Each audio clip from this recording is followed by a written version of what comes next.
नमस्कार दोस्तों, स्वागत है आपका आपके अपने YouTube channel Bihar blind student help में।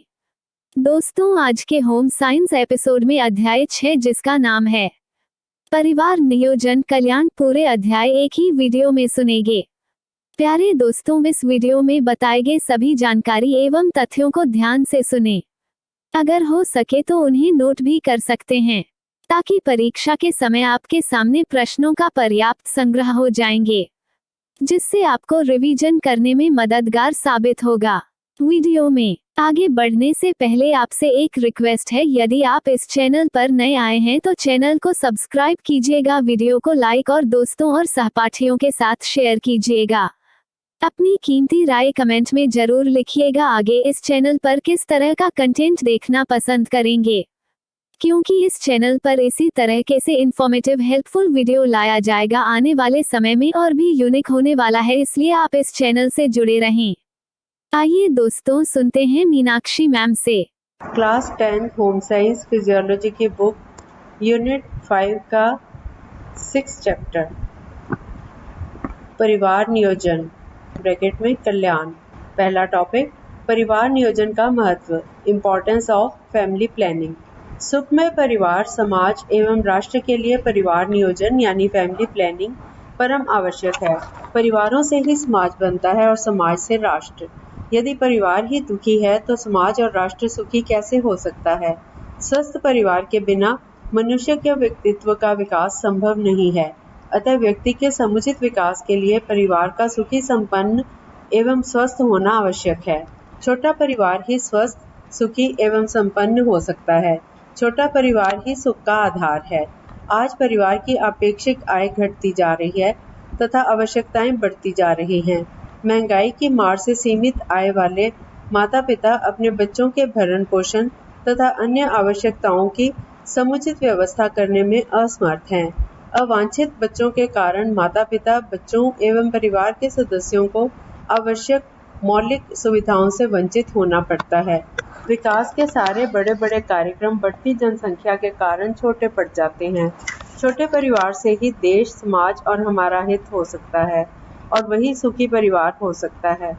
बड़े परिवार की अपेक्षा छोटे परिवार में बच्चों के लालन पालन और शिक्षा की व्यवस्था सही ढंग से की जा सकती है। जब तक परिवार नियोजन के प्रति सामाजिक जागरूकता विकसित नहीं होती, तब तक किसी भी परिवार, समाज एवं राष्ट्र का विकास होना असंभव है। अगला पॉइंट है परिवार नियोजन का अर्थ। परिवार नियोजन जनसंख्या नियोजन की एक विधि है। परिवार नियोजन का अर्थ दंपतियों द्वारा अपनी इच्छानुसार परिवार को सीमित रखने तथा उचित समयांतर के पश्चात संतान उत्पन्न करने से है। अनचाही संतानोत्पत्ति को रोकना ही परिवार नियोजन का प्रमुख उद्देश्य है। परिवार नियोजन का एक ही उद्देश्य है, संतान अपनी इच्छा से, भूल से नहीं। अगला टॉपिक है भारत में जनसंख्या वृद्धि के कारण, causes responsible for increase in population in India. परिवार नियोजन के प्रति उदासीनता, ये इसका पॉइंट है पहला। हमारे गांव और हमारे समाज की जनता आज भी परिवार नियोजन की शिक्षा से अछूती है। इसका प्रचार प्रसार अभी अधिकांश गांवों में नहीं हो पाया। अब भी ग्रामीण जनता संतान को ईश्वर का वरदान मानती है। और इसके नीचे एक नोट दिया गया है, 1979 में केंद्रीय सरकार ने परिवार नियोजन का नाम बदलकर परिवार कल्याण कर दिया है। और इसी टॉपिक को कंटिन्यू करते हुए अगला पॉइंट है शिक्षा की कमी। अशिक्षा जनसंख्या वृद्धि का एक प्रमुख कारण है। गांवों की जनता अशिक्षा के कारण अंधविश्वास में ही अपनी भलाई समझती है। उनको कुछ भी समझाना सहज नहीं है। अगला पॉइंट बाल विवाह। गांव में बाल विवाह होने से स्त्रियां परिवार नियोजन तथा गर्भाधान की प्रक्रिया को समझ नहीं पाती।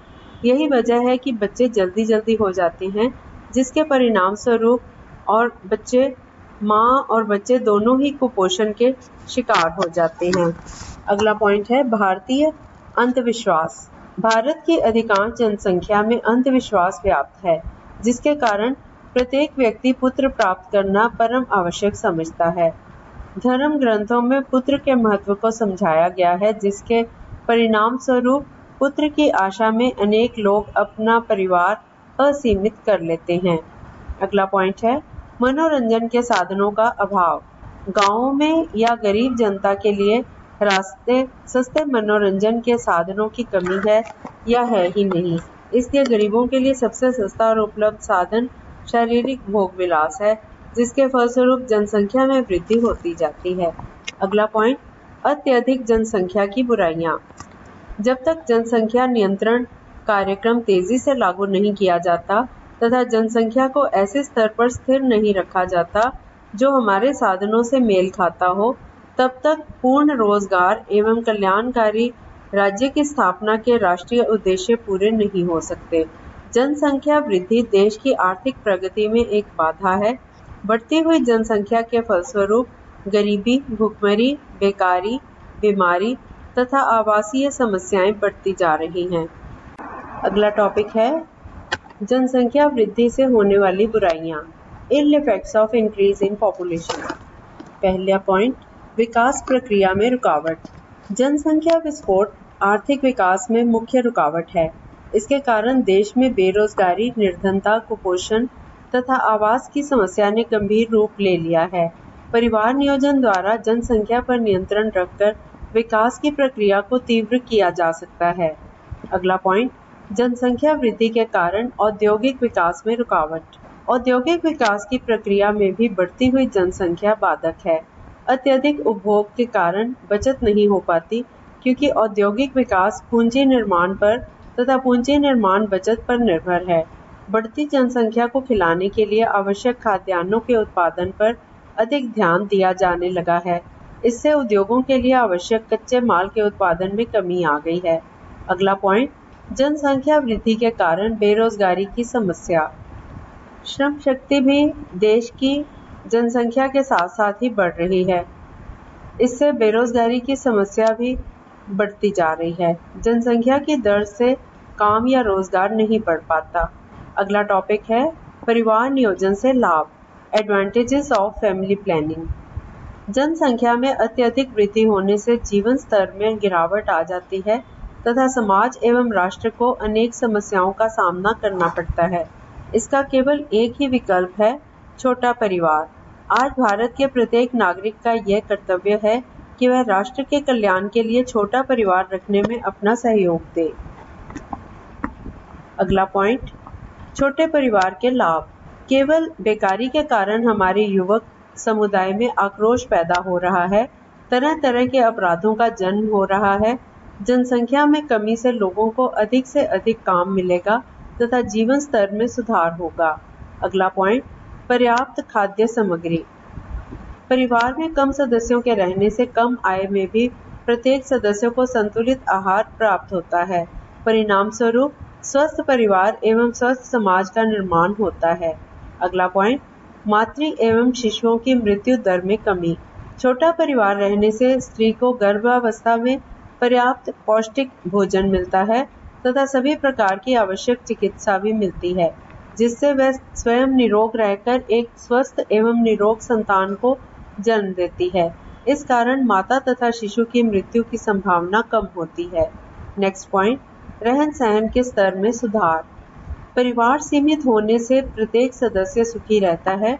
पौष्टिक भोजन, सुखदायी एवं सुंदर वस्त्र मिलते हैं, मनोरंजन के साधन मिलते हैं तथा जीवन स्तर में सुधार आता है।